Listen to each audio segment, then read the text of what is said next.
May isang Dubai company na nasa digital infrastructure planong mamuhunan sa Pilipinas. Yan ang ibabalita sa atin ni Let Narciso, RH14. Let, good morning.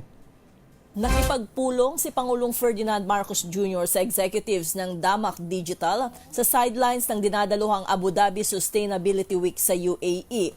Tinalakay sa pulong ng Pangulo at ni Damac Digital Chairman G. Hussein Sarjwani ang planong pamumuhunan ng kumpanya sa Pilipinas, kabilang ang pagtatayo ng isang data center sa Laguna. Sumentro ang pag-uusap sa potensyal ng bansa bilang hub para sa mga data center, cloud services at teknolohiyang pinapagana ng artificial intelligence.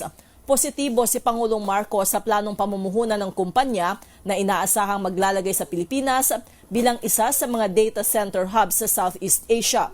Nabatid na mayroon itong operasyon sa 11 bansa, kabilang ang UAE, Estados Unidos, Saudi Arabia, Turkey, Southeast Asia at Europa. Bilang bahagi ng pagpapalawak ng operasyon sa Katimugang Asya, target itong maglagak ng $3 billion investments.